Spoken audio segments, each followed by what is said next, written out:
Okay, there we go. Sorry about that, everybody. I was doing a lot of talking. You couldn't hear me. Basically, what I was saying was Happy Thanksgiving. Happy Thanksgiving Eve. I want to see, I've got to get this up on the window. So give me 1 second so I can see your guys' comments as they come in. If I get myself logged in, I should be able to do that. Anyway, special Wednesday edition of the Weekly Word Live show. I don't know what you call it. A chance for us to come and talk to you guys about different things happening in the church. This one's going to be brief, but I wanted to stop in and wish you a happy Thanksgiving.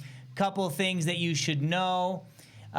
First of all, the offices will be closed as soon as I'm done with this video.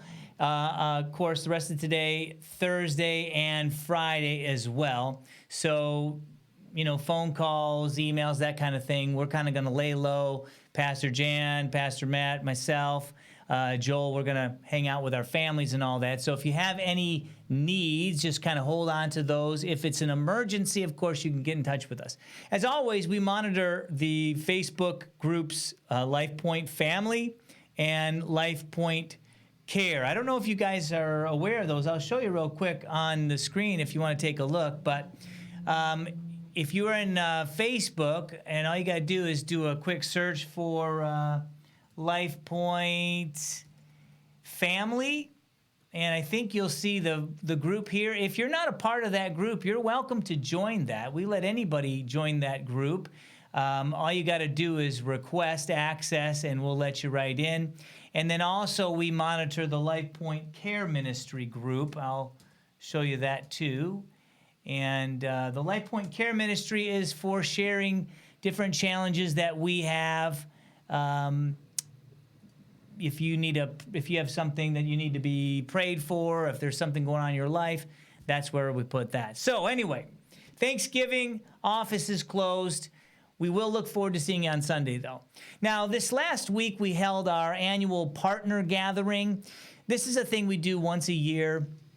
It's an opportunity for us to meet with our partners, talk about what we did last year, talk about what's going to come up in the upcoming year, and talk about our budget. By the way, if you're a LifePoint attender and you weren't able to make it to that meeting and you would like to see a copy of the budget, we would be happy to show you a copy of the budget. We want to be very open about those things.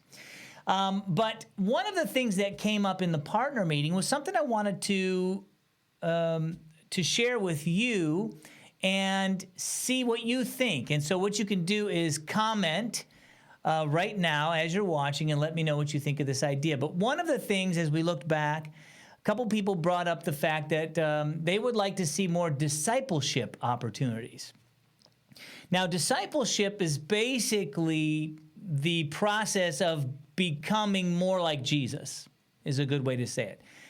Obviously, Jesus had 12 disciples. They followed him. They listened to his teachings.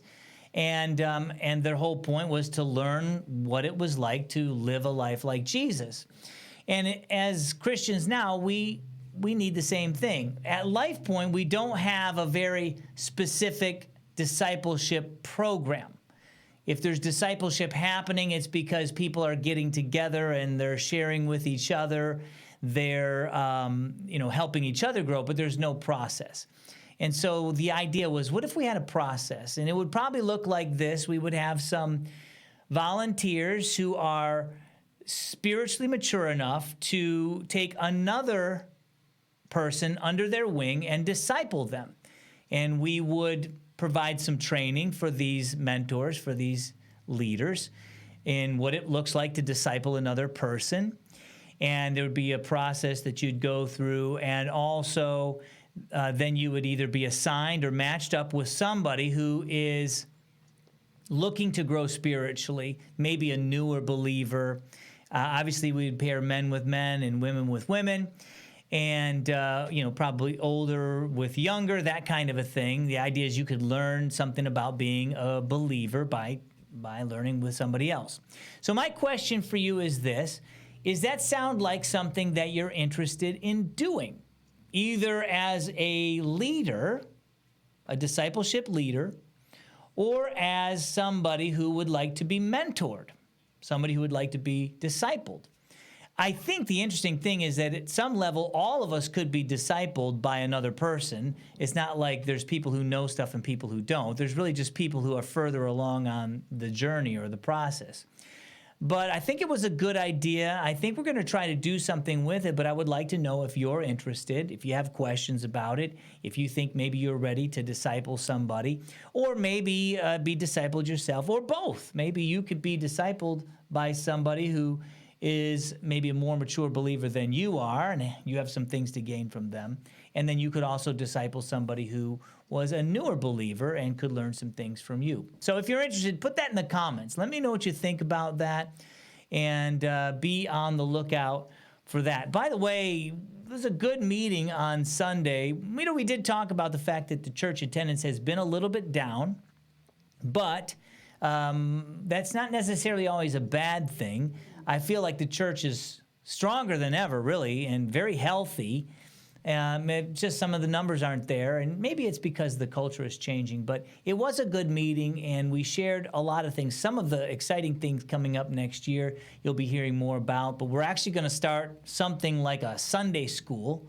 We're going to call it Bible Talk, and it's going to be at 9 a.m. on Sundays, starting the first Sunday in January. And it's basically kind of like a small group, but on Sunday morning, but with a real specific emphasis on learning the Bible.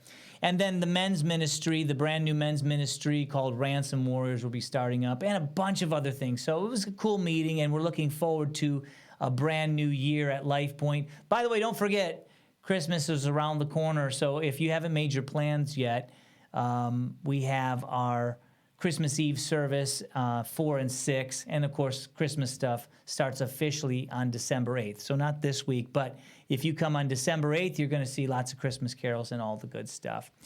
Speaking of Christmas and gifts and sharing, I just wanted to pass one other thing on to you.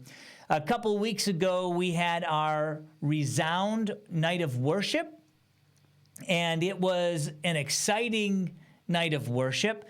We had 3 churches represented. We had Safe Harbor, of course, Life Point, of course, and a new church, which is our Spanish church called Iglesia Casa Pan de Vida, which is Church of the Bread of Life. And that was exciting. But one of the other guests we had was a representative from Embrace Families, which is a foster care agency that we've been working with. Kyranisha Coleman, who's a wonderful administrator there at that organization. She was there to share. And we took up an offering. And let me show you just this organization real quick so you can see what it's all about. We took up an offering for Embrace Families, which is an organization, like I said, that works with foster parents and helps people find foster kids and helps take care of foster families and mentor and all kinds of stuff. We were able to take up an offering, and I just sent a check out to those guys for $560. So I wanted to say thanks to everybody at Resound who was faithful to that. Thanks for raising that money. That was a good amount of money raised for this organization. They're going to use it to purchase Christmas gifts for the teenage foster kids, a lot of whom will sometimes get left off of the Christmas list. You know, they'll do angel tree stuff, but a lot of times that's for littler kids. So this money is going to go to purchase Christmas gifts for teenagers. So that's really all I wanted to share with you guys, a quick weekly word. If you have any questions about the church, or if there's anything we can do for you this Thanksgiving season or Christmas season, please reach out. If you have a need, we don't necessarily know about it. But if things are tough for you this year, or you don't have enough food for the holidays, or Christmas gifts for your kids or something like that, you don't have to make a big deal of it. Just reach out to us here at the office, or send an email, or catch us on Sunday. We would love to do whatever we can to help. That's about all I have for the stream today, so I will say goodbye, and thanks again for watching.